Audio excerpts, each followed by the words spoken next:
I'm J.G. Michael, and this is Parallax Views. I have something to tell you, Mr. Ben-Gvir. This same thing that Elijah the prophet said to the worshippers of the Baal.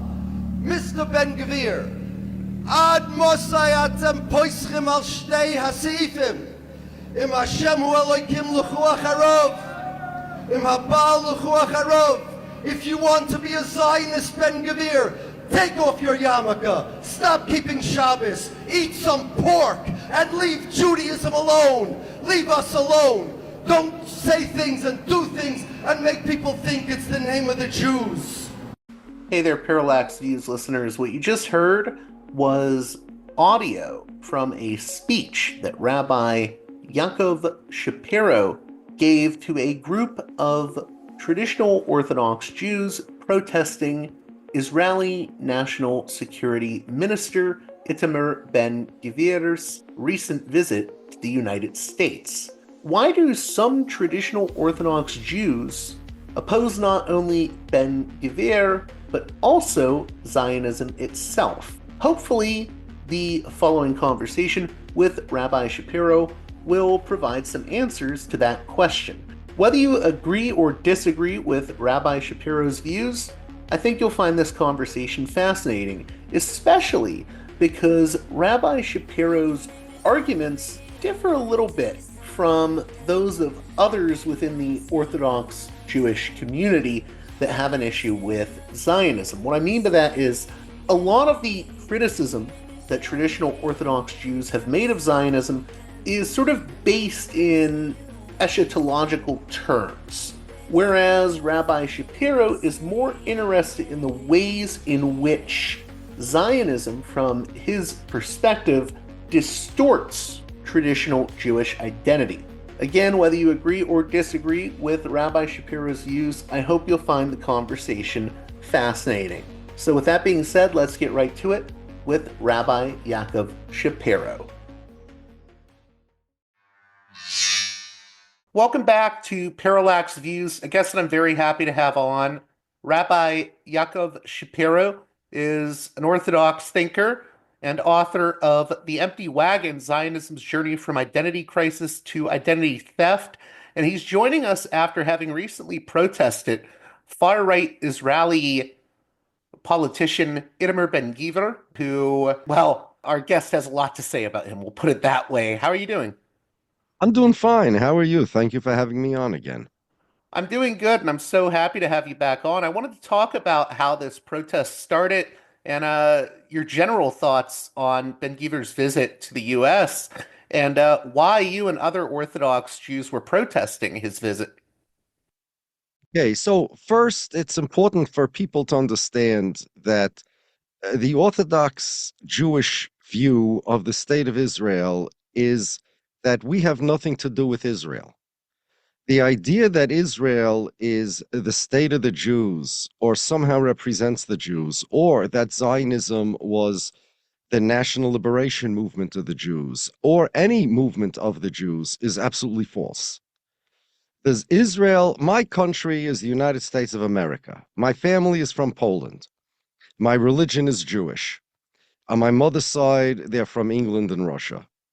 In 1948, a bunch of guys got together, claiming falsely to represent all the Jews collectively, and said, we're going to create a state, a country, and that country is going to be the country of the Jews. They did not ask the Jews if that's what they want. In fact, most of the Jews were not happy with it. Certainly not. I mean, there were many Jews that wanted a safe place to live, but it was much more complicated than that, and I'll explain in a moment. But that a country should get up there and claim to be the country of the Jews when we have our own countries, no, that was a scam. And a lot of people think that Jews, such as us, who protest against Israel's actions, are similar to when Americans protest against actions that America does that they don't like, right? But it's not the same thing. It's not the same thing at all. And it's so vitally important to get this message out. And that is the message we're trying to get out at the protest.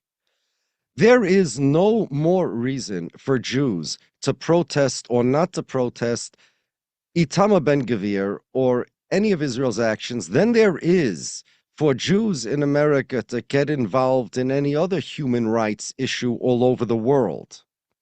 Israel is no more connected to me than Ukraine or Russia or China or Japan, right? And that if the world would understand that, it would be great for the Middle East situation, because people would understand that this is not an issue of the Jews versus the Jews trying to gain their Jewish ancient rights or some promise by God or some religious Jewish motivation over here that Israel is being driven by. That's all not true. That's a cover. That's false. People would realize that this is a political issue. A bunch of people, most of whom, about 80%, between 70 and 80% of them happen to be Jews, that's true, or born Jewish, claiming the mantle of the leadership of the Jews. That's a unilateral, self-anointed, self-appointed group of people. Doing what they're doing in the name of all Jews, in the name of Judaism sometimes, in the name of whatever, they're doing it. And we want people to know that that's all a lie. They're doing it in the name of the country called Israel, and the ideology that's driving them has nothing to do with anything Jewish. It's an ideology called Zionism, part of which claims that Israel represents the Jews, because Israel's the state of the Jews. Now, it's really vital for people to understand. It may sound like a subtle nuance, and in a way, it is a subtle nuance, but this subtle nuance makes all the difference if people want to understand what we're protesting about. Our job is not to take a look at Israel's actions and say, okay, we're Jews, we don't like what Israel's doing. Well, if we don't like what Israel's doing, we could not like what Israel's doing because we're human beings.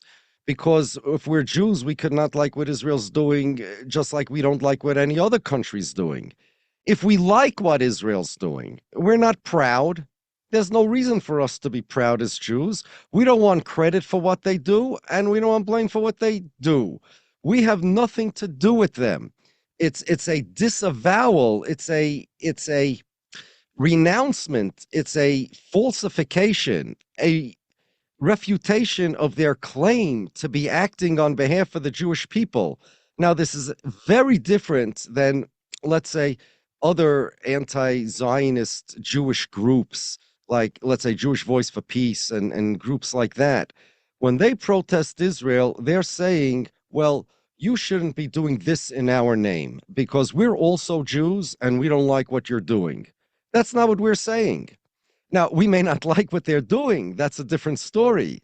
But what the JVP and those groups communicate to everybody is that, okay, if Israel would be doing something good, then we'd be happy about what they're doing in our name. It's what they are doing. It's not that they have no standing to act in our name altogether. It's that this particular thing that they're doing in our name is we don't like that, right? Our message is they have no standing to act in the name of Jews altogether. We're pulling out the rug from under them.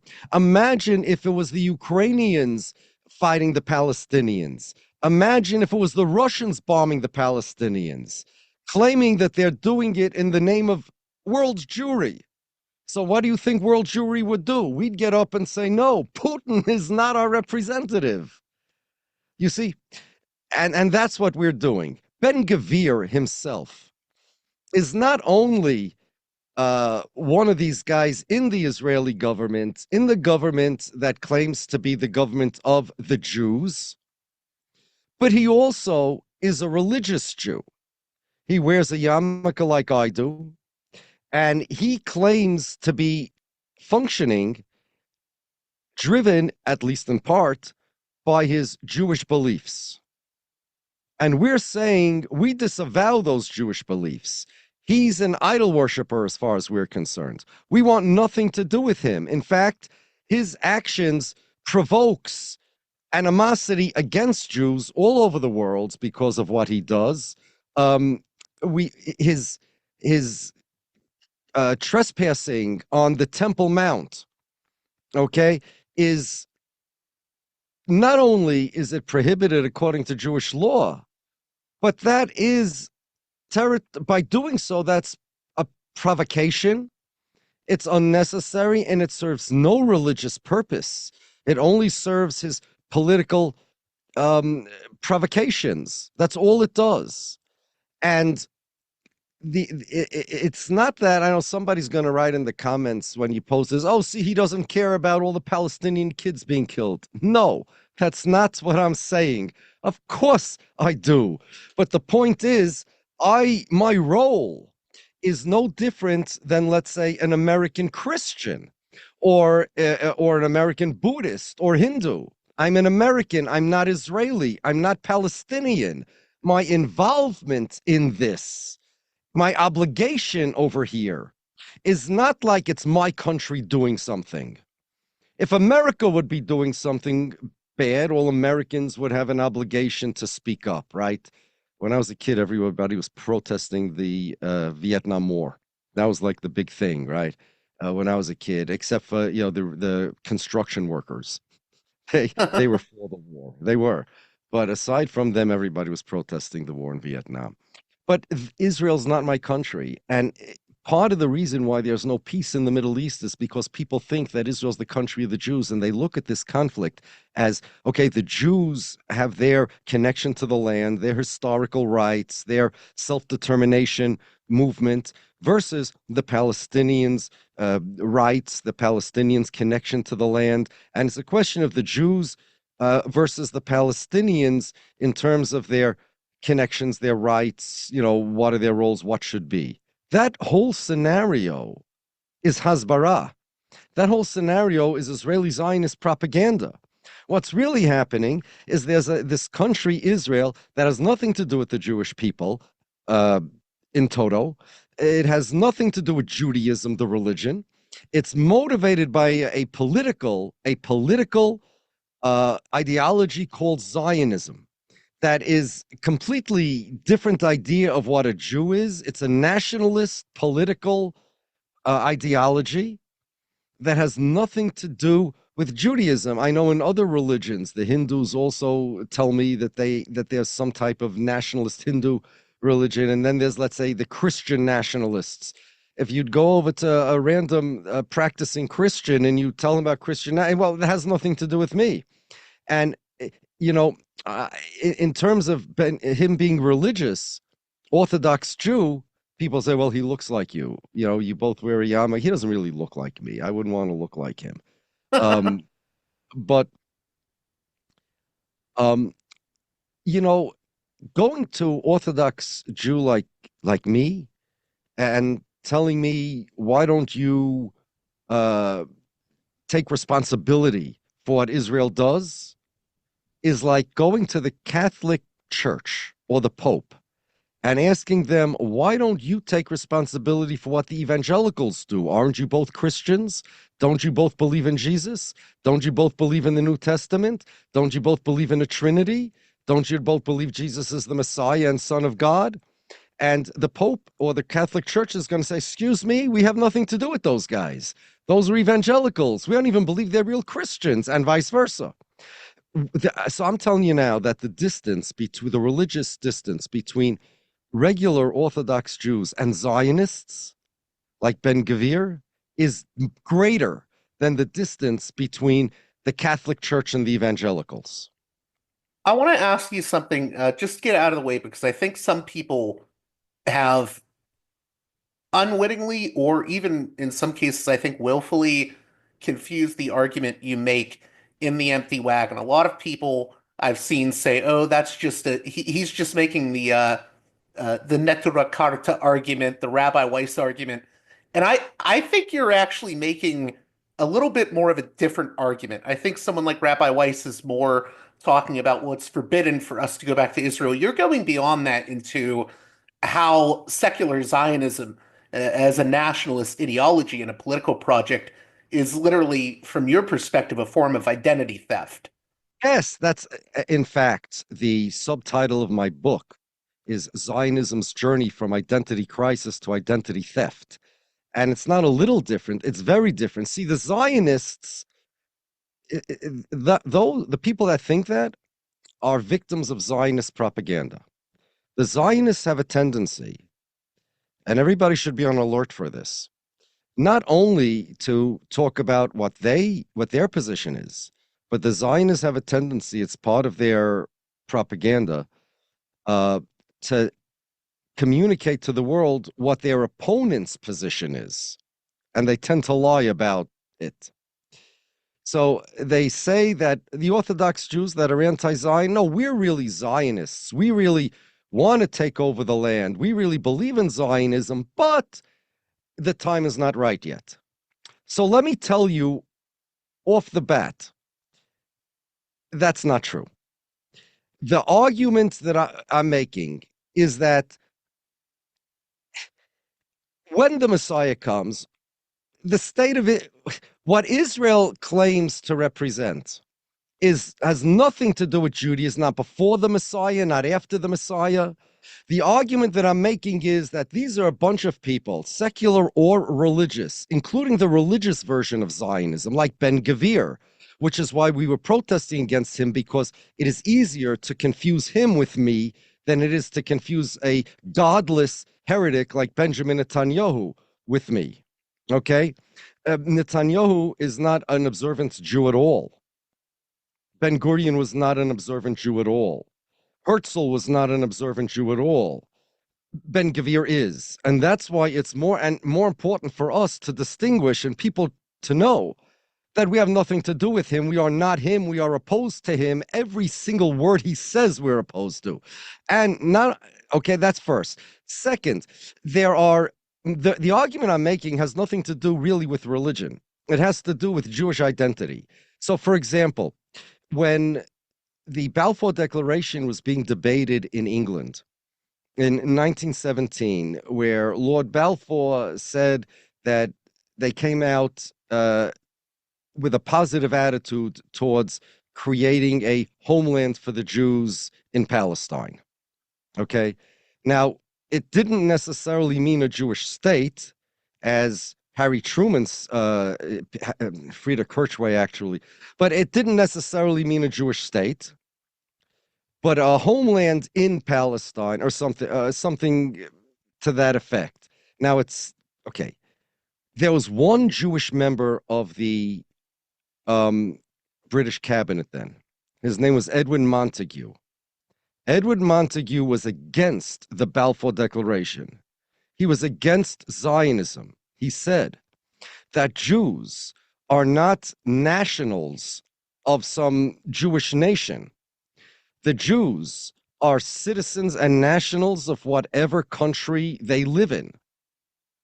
You do not have to be, and therefore, if you make a Jewish nationality, which the Zionists invented, I'm not talking about making a Jewish state.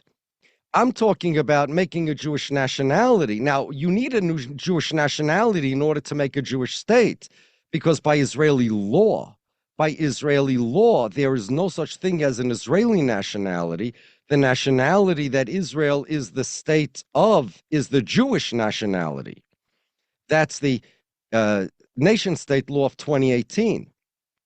And in 2013, Israel's Supreme Court said one of the foundation stones of Zionism is that being Jewish is not merely a religious identity, it is a national identity. That is Zionism. And I'm opposed to that. I'm opposed to Jewish nationalism, period. Has nothing to do with a religious argument, although the Jewish religion is opposed to Jewish nationalism also. But it's a completely different argument. It's an argument where, imagine it's very simple. May I ask if you're religious at all, and if yes, what religion? I'm Catholic. Fine. So imagine if one day somebody would come and say, you know what? Catholicism is not a religion, it's a nationality.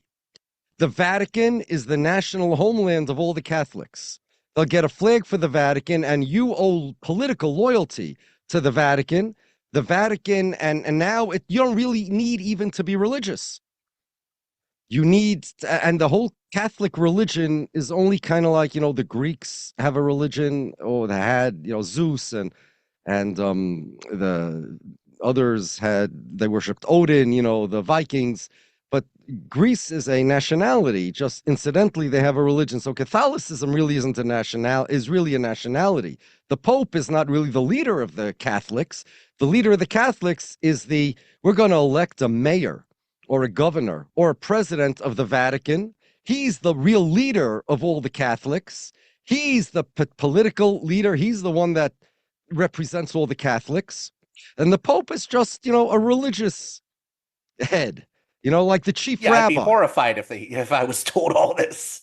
Yes, and not only that, but now the Vatican goes making wars with other people based upon the prime minister of the Vatican. The Pope is screaming, we don't want these wars. But everybody says, well, you Catholic, you J.G. Michael, you're a Catholic, you're responsible for what the prime minister of the Vatican is doing.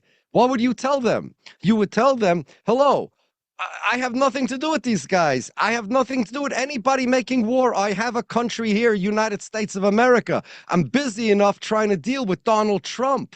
He's my president, whether I like it or not. I use enough of my bandwidth and my brain trying to figure out what I should support within American politics. I have nothing to do with Israeli politics. The whole thing is an identity theft. And somebody's going to say, J.G. Michael, if you don't protest against what the Vatican does, that means you don't care about the kids being bombed by the Vatican. And you're going to say, hello, no, excuse me, I have nothing to do with them. The Pope, he's my leader. He's a religious leader. That's what's happening over here. Nothing, but the Zionists don't want you to know that. I'll tell you why. The Zionists want you to think that the Jews are a nationality. That was their revolution. It was not creating Israel that was the Zionist revolution. There were Zionists that didn't even want a state, cultural Zionists, but all the Zionists agreed on one thing, that the Jews are not merely a religion, the Jews are a nationality. Now, whether that meant an ethnicity or an actual race or some kind of nationality with common land, language, culture, flag, whatever, that was debated amongst the Zionists. None of them have come up with anything that makes sense in that area. But that was the revolution of Zionism. And now, so first they made the Jews, let's say, like the Kurds. They gave them a flag, they gave them a language, and they said, okay, now we have to find a country. They could have had other countries, other lands, Uganda. Now, I'm not saying what would have happened to the native Ugandans, but the reason why they chose Palestine was because they wanted to not merely create a new identity for the Jews, but to morph, to transform the current Jewish self-consciousness, the Jewish self-image into a national image. So the Jews considered the Holy Land holy, Eretz Yisrael. It was holy land. They transformed it into a national homeland. They transformed the holy language into a national speaking language. They transformed the love of God into love of your countrymen. They transformed religion into politics. They transformed what's holy into the material. This was an attack on Jewish identity and everything that the Jews hold dear. And not only that, but they go around claiming to add insult to injury and more injury to injury and more insult to insult, that they are the bona fide representatives of all the Jewish people, and they are the bona fide state of the Jewish people. And that's my argument. It's not even an argument. It's more than that. It's a disavowal. I don't need an argument to say that I'm an American and I have nothing to do with Netanyahu. He has no right to, nobody has a right to claim that they represent others, and some random country in the Middle East is claiming it's my state. I don't even need an argument. They need an argument, and they don't have any. It's just a scam. What's really interesting is that, in a way, I think the sort of secular Zionist founders of Israel would cop to this. You know, they would say that we need a new muscular Jew as opposed to the galut or the exilic Jew. I mean, they kind of admitted this. Oh, they were proud of it. They bragged about it. But the Zionists want you to think that the Jews were always a nation. They looked at themselves as a nationality, and the Golos Jew, you pronounced it Galut Jew, same thing, just with a different accent. You have a European accent. You're talking with a Middle Eastern accent. Same thing, like, tomato, tomato. The Golos Jew, the exile Jew, was only a temporary. It was a problem developed because we didn't have our own land and we weren't able to express ourselves as a nation properly. And at best, it was a temporary way of expressing Jewish nationality until we were able to procure our own land again. Now we can dump the whole Golos Jew ideology and world outlook. But the truth is, those are our dearest values. We are pacifists. Jews are pacifists. We don't want war. We want to live. It's our divine mission to live amongst the world. Long story. It has to do with exile. And it is true that all of these things that were near and dear to us, the Zionists mocked, and they said it was a revolution. But what they want you to think, and they invented a whole revised Jewish history. The guy who did it was mostly Ben-Zion Diener was his name, but it started with Heinrich Gretz. And every Israeli academic, I mean, I could recommend books for your people. The Making of Modern Zionism by Shlomo Avineri. That's a good book for your people to read, okay? Heinrich Gretz, they invented this idea that the Jews are a nationality, a civilization, and that the Messiah is a political concept rather than a religious one. And the Jews, when they said next year in Jerusalem, what they meant was, I don't know, the Zionists should take over Jerusalem as a political sovereignty rather than, no, God's going to come and transform the world and the wolf will lay down with the lamb and we're going to have peace. These were all our ideas. And the Zionists don't want you to think that they invented the idea of a Jewish nationality. They want you to think that they represent the real, authentic, historical Jewish identity. And we, Golos Jews, as they call us, are the aberration. At best, we were a temporary place marker until they get back their sovereignty. And we're sitting here screaming, hello, anything Israel does has nothing to do with Judaism, okay? People can have whatever political opinion they want. And again, please, guys who want to write in the comments, oh, he wants to kill the Palestinians. He just wants to wait to kill them until the Messiah comes. No, that's Zionist. That's what the Zionists want you to think, that all Jews believe this. It's not true, okay? I don't know how strong I have to say this. Not true. No, nothing. No, not true. Absolutely. One thing I wanted to delve into, and I wanted you to dissect this a little bit. What I hear from far right religious ultra-Zionists that support Ben-Gvir and Smotrich, they'll say, well, we don't like the secular Zionists like Ben-Gurion that founded Israel. And what we're actually doing is we're reclaiming, Zionism from them. And we're going to have a religious Zionism. And, those secular Zionists were actually undermining our Jewishness. Now, you would argue they're actually, these religious Zionists are also undermining Jewishness. Can you speak to that? I mean, how did we get here where religious Zionism became a thing? I'll tell you how we got here. Originally, even the religious Jews that wanted to support the creation of a state. They were wrong. They were condemnable. It was an absolute mistake. But they also actually condemned Jewish nationalism. All they wanted was a safe place for Jews.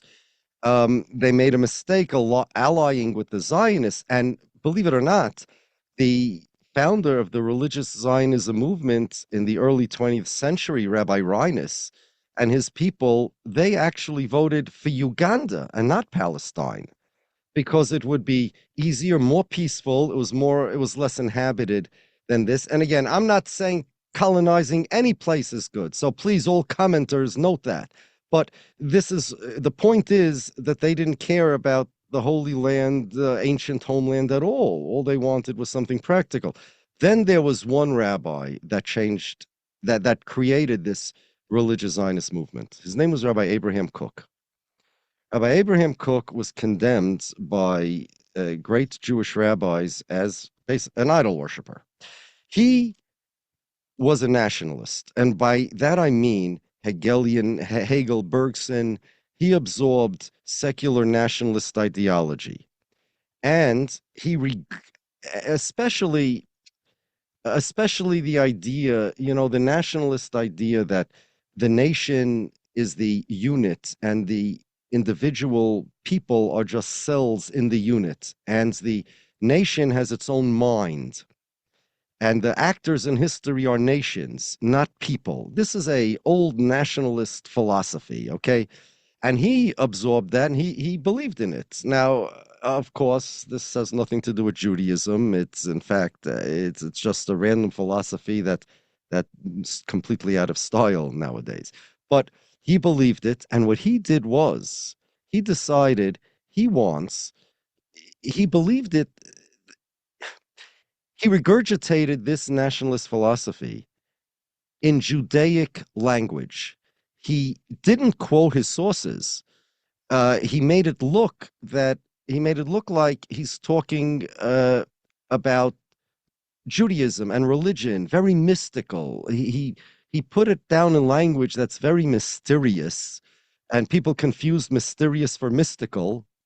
And what he really was, that's exactly what they did. And what he did really was, he took these philosophers of nationalism, translated their stuff into mysterious type Hebrew, regurgitated it to the Zionists, to the non-religious Zionists, and now the non-religious Zionists, and now they were able to say, no, not only are we motivated by nationalism, Kook told them that, okay, there's Jewish religion involved in this too.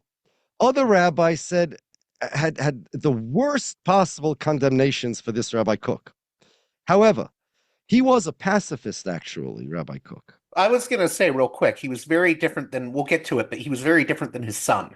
Right. His son, I see you did your homework over there. So his son, Tzvi Yehuda Kook, you see, here's the problem. Judaism, it's a discipline besides a religion, meaning that we have our texts, we have our proofs, we have our debates, and if you want to come up with an idea, especially something that's new, and especially if something's revolutionary, you need to prove it, you need to bring support, you need to bring precedent, etc. Rabbi Kook did none of that because there was no support, there was no precedent, but he spoke in such mysterious terms, people thought it must be the deepest levels of the Jewish mysticism or something, when really in universities in Israel, they teach about the cunning of reason. Rabbi Kook referred to it as this, and Hegel referred to it as something as a different thing. Herder and Kook, and Hegel and Kook, and it's amazing how his people were very naive, and they bought this as if this is like some deep, not understandable part of Judaism. And in Judaism, you see, because the Jews, the soul of the Jews is the religion, so the Jewish nation, anybody who's involved with resurrecting the Jewish nation is really involved with resurrecting. He's really attached to the soul of the Jews. And he may not realize what he's doing. These secular Zionists, he said, don't realize how they're acting on behalf of the religion. because there's like a uni-mind. The Jewish soul of the nation is the mind, and these secular Zionists are just the limbs, and the They're mind the vessel for like the fulfillment controlling of them. prophecy almost. Yeah. Well, yeah, well, there are people that mockingly refer to Rabbi Kook as the prophets because he must have received this stuff directly from God, because this stuff is nowhere to be found. I mean, we know that it's the secular nationalist. Anyway, his son, who also, because his father was not bound by having any proof texts or any logic, he just threw out this mysterious stuff, this really unintelligible stuff. So his son used the methodology of the father, meaning basically say whatever goes, whatever you, but he was a big militant. He invented the son, Tzvi Yehuda Kook took his father's nationalist philosophy with his own militant philosophy and invented this Jewish nationalism. So you have these guys. So as our great rabbis said, nationalism in Judaism is idol worship, and religious nationalism is religion mixed with idol worship. Like in the Bible, the prophet Elijah told the Baal worshippers who were also worshiping God, listen, and this is, by the way, and I quoted Elijah the prophet to Ben-Gvir at that protest that you're referring to the other week. I said, just as Elijah the prophet told the Baal worshippers, if you want to be a Baal worshipper, go worship the Baal and leave God alone. If you want to worship our God, leave the Baal alone, but you need to choose. And the reason why he's telling them to do this is because if somebody worships Baal and God, they confuse people. They make people think that this is Judaism, that Baal worship is Judaism. And therefore, you know what? All Jews have to keep all the commandments, but if you're going to confuse people and influence others, you know what? Just go to become a Baal worshiper. And I told Ben-Gvir the same thing I say to you. If you want to be a Zionist idol worshiper, take off your yarmulke, eat some pork, stop keeping Shabbos, and go be a Zionist. Go be like Ben-Gurion. Go be like Netanyahu. Go be like Herzl. But if you want to practice Judaism, then you have to get rid of Zionism. We will accept your repentance with open arms, I said, if you can manage it. But if you don't want to repent, then I'd prefer a Ben-Gurion to a Ben-Gvir. I feel like what you're saying in a lot of ways is that, figures like Ben-Gvir or Smotrich will say, well, we're opposed to the old labor and socialist Zionists, and they were secular and we're religious, but you're telling them, no, you can't separate Zionism from its secular roots. Yes, that's correct. And what I'm telling them is that they created a new religion, which is not Judaism. In other words, similar to what the Catholics would say about the evangelicals. I'm saying that their religion that they're practicing, because they absorbed so much of this stuff, is really a new religion. Look, we Jews have things in common religiously with the Muslims. We believe in the same non-Trinity, totally simple God. Okay? We don't eat pork, whatever. We have certain things in common. Mostly the God. We have certain things in common with the Christians. There's the Ten Commandments, there's the Old Testament, etc., right? And I have certain things in common with Ben-Gvir. We keep Shabbos, both of us, we eat kosher food, and all of those things. But just as the evangelicals are not Catholics, and in fact, they're theologically opposed to each other, just like, so too, we and the Zionists are very theologically opposed to each other. We consider them idol worshippers. And yes, they tried. This Rabbi Kook tried it, and it's comical the way he did it. He literally, there's no sources in his things, and he just presented it in a way that these Jews who were starving to be Zionists and knew that they can't because it's a different religion, nationalism, especially 120 years ago, was a very powerful movement for everybody. People were becoming nations. It was like some kind of philosophy, right? Even to the point where you believe that you as an individual are only a cell in the nation, and the nation has a mind, and people fought. They became fearsome fighters for the nation. It wasn't that you were fighting anymore for your king. You weren't the subject of your king, of King Egbert. You were an Englishman. You were a Frenchman. You had an identity. You had a pride. And especially for Jews that unfortunately weren't religious, and they didn't, and they felt humiliated by anti-Semitic oppression. Nationalism was such a attraction for them. It's kind of like the Black Power movements in the 60s and 70s, right?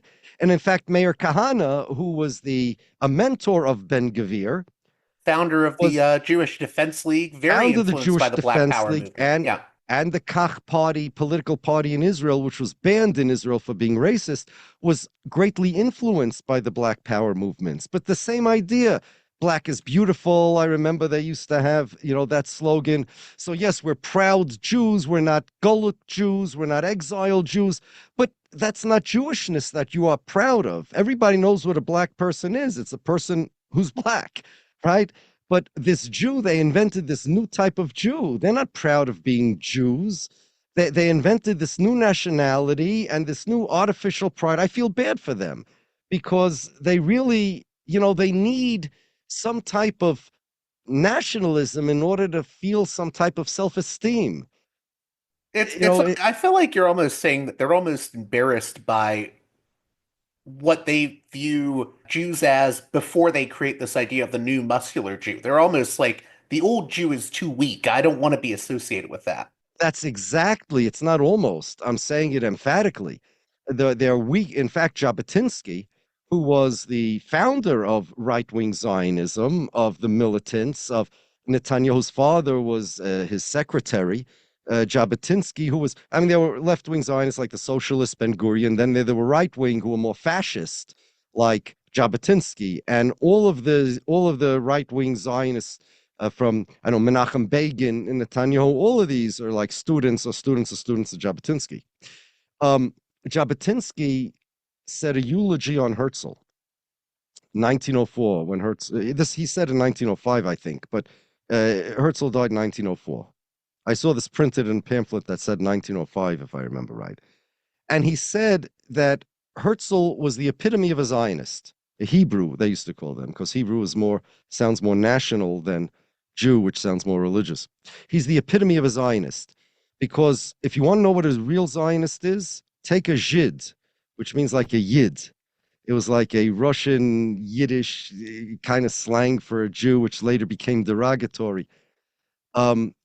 And imagine, and take every character trait he has and imagine its diametric opposite.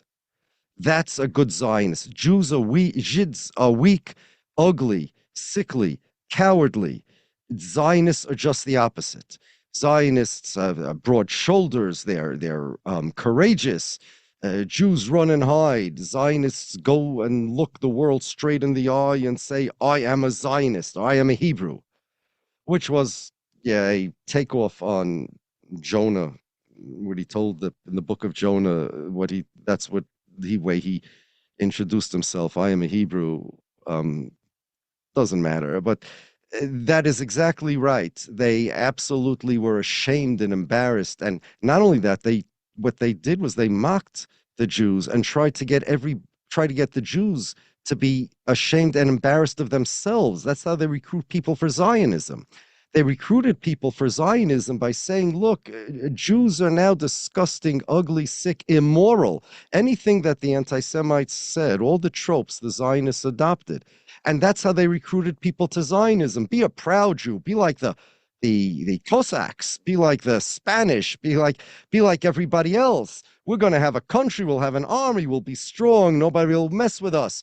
We're going to have muscles. We're not going to be busy a whole day studying and praying and we're going to be farmers and we're going to be soldiers. And this, for especially for youth, this is a very attractive kind of. It's like a gang. It's the same attraction that people have for gangs. People join gangs, and which is a terrible thing. But if they don't have really an identity and they want to feel strong and good about themselves, so you give them this artificial type power. It's not even strength. It's like power and this fierceness. The Jabotinsky's guys had a song, their theme song. It said they're going to create Migovri Kavon Va'afar, from a pit of dust and decay, meaning the Jews. Yukamlanu Geza Bedamu Bayeza, with blood and sweat. Yukamlanu Geza, there will arise for us a race. We're going to create a race out of a pit of dust and decay. Gaon v'nediv v'achzar, proud, generous, and cruel. A new race, a Jewish race, proud, generous, and cruel. And they're gonna, the theme, the chorus went, the choices are die or conquer the mountain. That's what we're gonna do. It was basically on a national level, kind of like the attraction of street gangs. And then they mixed in religion, and then these guys said, no, we're going to temper it with the Jewish religion, and the Jewish religion is that way, and things evolved into all this crazy nonsense.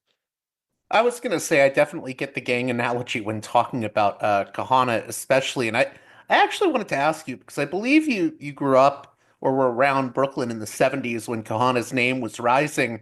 Did you ever have any encounters with the Kahanists? I was a teenager then, and the teenagers were the people who the JDL, Kahana's minions mostly, not he himself, would try to recruit. They would get kids and try to and give them free karate classes. They would ask for volunteers to protect Jewish cemeteries Halloween night, from vandalism. And everybody, we all knew friends who were who had something to do with. I met Kahana once or twice. He was around, but I went to Jewish school, yeshiva, and he was off limits. If any student in the yeshiva was found having to do with Kahana's group, they were severely reprimanded, and they would probably be expelled if they would insist on having to do with him. We were prohibited to go to any of his rallies, and back then he used to make rallies against the Soviets because they were oppressing the Jews, the Soviet Jews, right? Behind the Iron Curtain and all of that. Those protests didn't help the Jews at all. I remember there was a guy that came out of Russia when the Soviets let them go, and he said these protests just made things worse for the Jews in Russia because the Russians, it just annoyed them. That's all it was. Guys protesting in the streets of Brooklyn against something Russia does, is not really going to convince the Soviet Union, the USSR, to change their policies. But Kahana's guys were considered thugs, and it was like a gang. He was later, his JDL was later categorized as a terrorist group, by the US. And Kahana himself, the most important thing to know about Kahana is that he made speeches about how he is tired of Jews being stepped on and anti-Semitism. And I understand all of that. I got that. I'm Jewish too. Okay. I don't like anti-Semitism either. But his approach that we got to make everybody fear us and then they'll respect us. That's literally what he said. He said, there was a speech of his, a clip that you can get on YouTube. He says, I'm tired of Kaddish. That's the prayer that relatives, especially children, say for their deceased parents. I'm tired of Yortzites. That's the anniversary of somebody's death that the survivors, next of kin, especially children, uh, commemorate. I'm tired of this. I want respect. I want respect. And through fear, he's gonna respect. And in Israel, the Palestinians are gonna fear him, and then they'll give him respect. Kahana was killed. He was assassinated. That was his end. Now, everybody's death is a tragedy, Kahana's included. But there is a big lesson in this. He said he's tired of Kaddish. What ended up because of his path was his son ended up saying Kaddish for him. He was tired of Yortzeit. What ended up because of his path was that his son ended up commemorating his Yortzeit every year. And approximately 10 years later, his son, who continued on his path, was murdered himself, was assassinated. And his children were saying Kaddish for him. And his children are commemorating his Yortzeit. Kahana's path leads to what happened to Kahana. And his son, that unfortunately didn't learn the lesson of his father's death and continued the path of his father's life, ended up the same way. Again, it's a terrible tragedy, but we must learn. We must learn a lesson from that tragic life and tragic death of Meir Kahana and his son.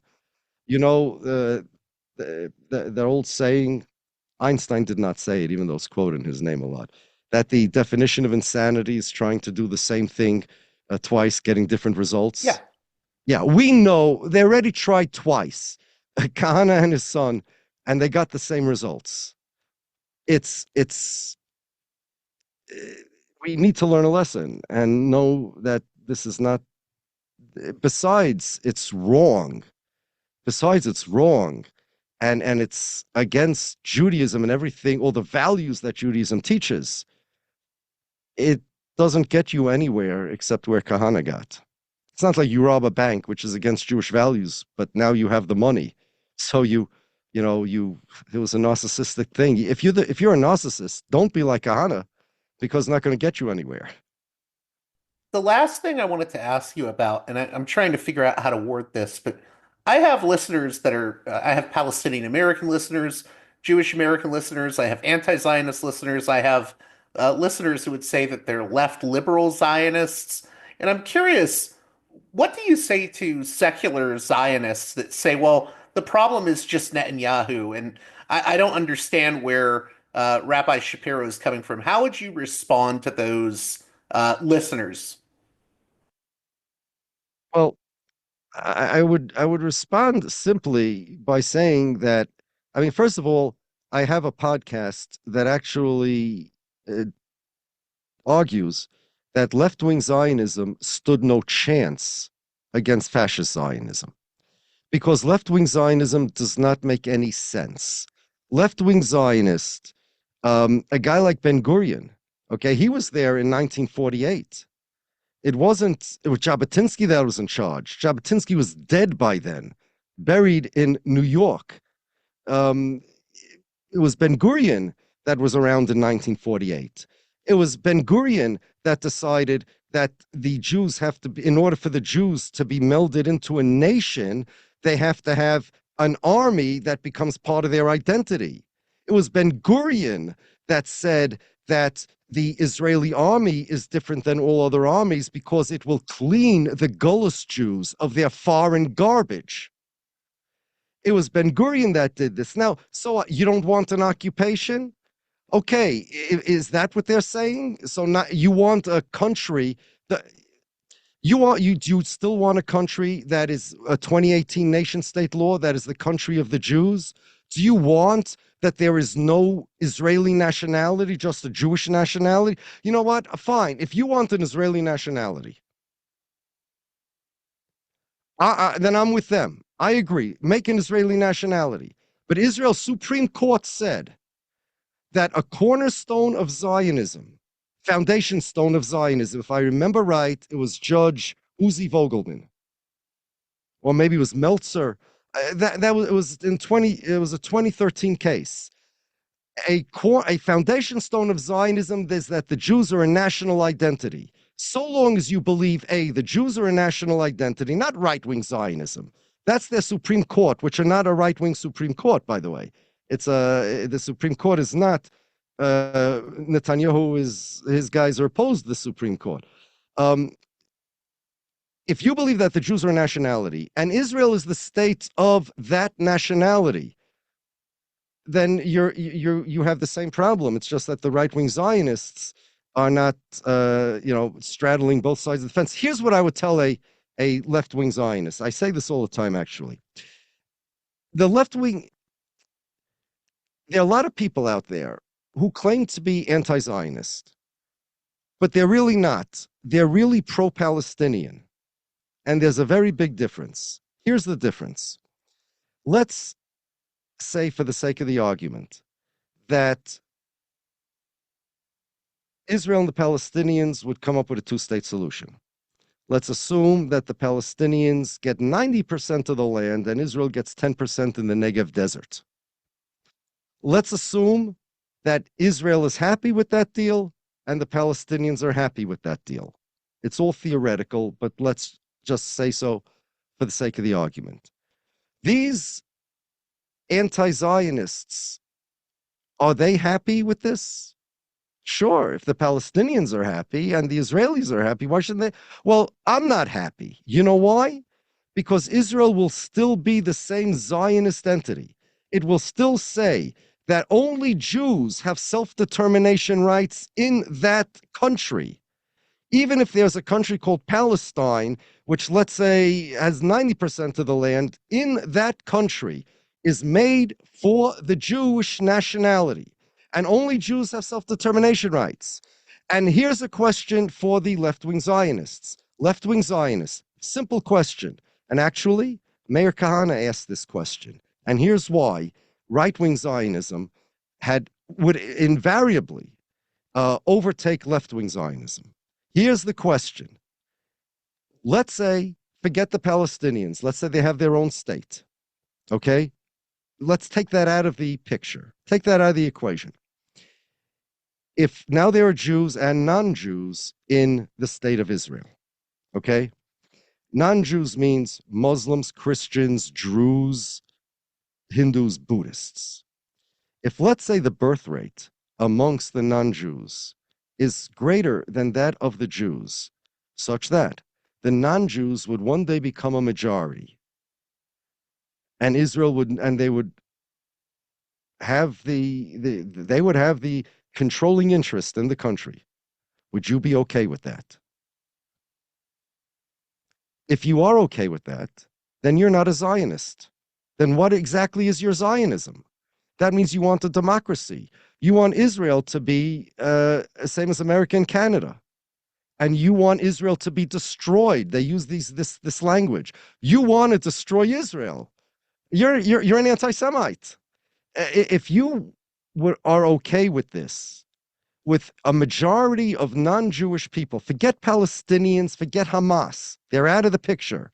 Buddhists, Druze are Zionists, Druze, Buddhists, Christians, Muslims, peaceful people, no terrorists at all. They're the majority, okay? Are you okay with that? If you're not okay with that, then how are you going to prevent it? If, let's say, it would happen. Are you going to write into law this is just a state for the Jews, like the 2018 nation state law? Are you going to do some shifting of the population so that these people don't get a right to vote? What are you going to do? If you are okay with a regular, normal country and an Israeli nationality, everybody's nationals of Israel, and Israel is the country of the Israeli nationals. It's not the country of the Jewish nationality. If you're okay with that, you're not a Zionist. If you are, I would ask him, what does it mean that you're a Zionist? And if you're not okay with that, what makes you a left-wing Zionist? And you see, this paradox of left-wing Zionism is what guys like Meir Kahane have a very simple answer for. And his answer is, and he's right, he said, if you are a Zionist, of course you won't allow that. If you want just a democracy, of course you will. And it's not just Meir Kahane. You'll say, Meir Kahane, he's a crazy guy, okay? When Barack Obama left office and John Kerry made his last speech, he said, if you want a Jewish state and a democracy, you can't have that. Israel can either be Jewish or a democracy, but it can't be both. And they have to choose. And the reason it can't be both was because of this question. If you have a democracy and non-Jewish people become the majority, is that okay? So John Kerry and Meir Kahane both asked the same question. Meir Kahane chose. Will the left-wing Zionists choose? That's the problem with left-wing Zionism. Just to put a bow on that, it sounds like you're saying that the sort of dream of maybe a socialist Zionism or a labor Zionism that Ben-Gvir had was always destined to meet this logical endpoint of actually becoming more like this Netanyahu vision that we see today. Yes, I actually argue that in a podcast, that it had to become this. And the reason the left-wing Zionists like Ben-Gvir never realized this, Ben-Gvir, even guys like Aaron David Gordon or these kind of people, they never realized this, was because they had, before Israel was invented, in the days of Herzl, Leo Pinsker, they believed, and we look back at it, it's insane, they believed that as soon as Zionism gets off the ground, people will see the Jews are not Golos Jews anymore, the Jews are normal, and they won't be anti-Semites anymore. They also believed that all the Jews of Europe would come live in Israel. And not all, but, vast majority at least. There were disagreements amongst them. Then Hitler came and killed so many Jews of Europe that they needed Jews from the Middle East, from places like Yemen, places like Iran, Iraq, to come populate it. And then you had this 1967, and suddenly you saw things aren't working out the way you thought. Ben-Gvir believed that the Arabs would love the Zionists to take over. Kind of like Jabotinsky, who was Ben-Gurion's nemesis, said, no, this is a colonialist project, and he compared it to the British colonies with the Native Americans. He said, in the history of the world, no matter how well you treat the native people, they're not going to let you in. The only way to do it is by force. Ben-Gvir didn't believe that. There were many Zionists that believed that the Arabs would welcome them because they're going to bring technology and they're going to bring more paved streets and high skyscrapers or whatever. So that was one mistake. Another mistake was they would believe the Arabs would leave. In short, the left-wing Zionists lived in a fantasy world from the beginning. It wasn't a question of socialism in terms of, the economic socialism. That wasn't the thing. The thing was that they just, first they thought that, guys like Herzl, who was neither left or right-wing Zionist, he was just, the founder of political Zionism. Herzl and Pinsker, who was before Herzl, believed that anti-Semitism would end. Many Zionists believe that. Everything, the Jews will live happily ever after. Then the problem was that the population, the Arabs, didn't want the Zionists there. And then the problem was that they couldn't solve that problem. And then the problem was, after 1967, now, Kahane's question, John Kerry's question, now became an actual political dilemma. Because what are you going to do? You're going to annex the West Bank and Gaza and Golan Heights the way, let's say, the United States of America made part of Mexico into Texas, and the Mexicans became Texans. You're going to make all these non-Jewish people Israelis, give them citizenship. What's going to be with the Jewish majority? But on the other hand, so they had, it was a bad plan. In short, the right-wing Zionism was a bad plan. Left-wing Zionism was a bad plan, very unrealistic. Right-wing Zionism was much more realistic, but look what it caused. Ben-Gvir, I mean, it was supposed to be a safe place for Jews, a haven. It is the most dangerous place for Jews. Never mind the Palestinians for now. And again, please, in the comments, don't say he said I don't care about Palestinians. I mean, right now, I want to talk about the interests of the Zionists, of the right-wing Zionists like Meir Kahane and Itamar Ben-Gvir. Their interests were not even fulfilled because Israel has become the most dangerous place for Jews to live anywhere that Jews live, right? So right-wing Zionism was a failure because it didn't create a safe place. Left-wing Zionism is a failure because it has no answer, either right answer or wrong answer. It has no answer to what to do with this, how to keep a Jewish majority, right? So Zionism was doomed from the start, but left-wing Zionism made much less sense, and from the get-go, it was exposed to be a sham, and right-wing Zionism got much more support, especially since the Zionist narrative is everything self-defense. Self-defense, self-defense. So self-defense, militancy, etc. Then you have the Tzvi Yehuda Kook with his settlers, 700, 800,000 of those guys. So you're talking about a large voting bloc, right? So left-wing Zionism really never stood a chance. Well, I want to thank you again, Rabbi Shapiro, for coming on Parallax Views. Hopefully we can do this again in the future because I always enjoy my conversations with you. You're very erudite when it comes to talking about all of this, and I want to thank you again, and I suggest my listeners check out your book, The Empty Wagon. Thank you so much for having me.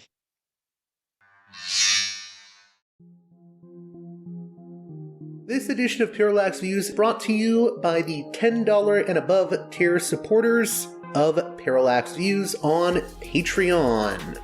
So, with that in mind, producers credit shoutouts to Galen, Matt, Gunnar, Mark, Simon, Alexander, Catherine, G, Tilo, Emilia, Jeremy, Jeff, WV, John, Bert, Brian, Elliot, Michael, Brace, James, Nick, Mersham, Galen, Gareth, Arlen, Bo, Christopher, Michael, Gigadelic Media, Will, Chance, Chase, Dan, Big Bob, David H, Y. Kellerman, Saded 13, Kathleen, David, Ava, Bob, The West Bank Robbery Podcast, Jamie, Enoch, Gary, Max, Ishtofer, James, Martin, Matthew Ho, Brian, Nobody,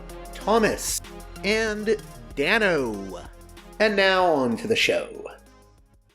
Well, that does it for this edition of Parallax Views. As always, please consider supporting me on Patreon at patreon.com/parallaxviews. One more time, that's patreon.com/parallaxviews. And with that being said, until next time, you've been listening to Parallax Views with Parallax Views to Parallax Views with Parallax Views. The way out is not simply to say, don't do it, just to prohibit. It's nothing else. If we don't do it, others will be doing it like crazy. So, we have to confront the problem. But no, basically, I know of the great anxieties, problems, new forms of control, but it's also new forms of freedom. This is why I always emphasize that internet and all this new digital stuff, it's a very ambiguous phenomenon, but it's the field of struggle. New forms of enslavement, but at the same time, new incredible forms of freedom. We have to accept the fight with no nostalgia for old, allegedly more authentic communities or whatever. I'm not afraid. I'm not afraid. I'm not afraid. I'm not afraid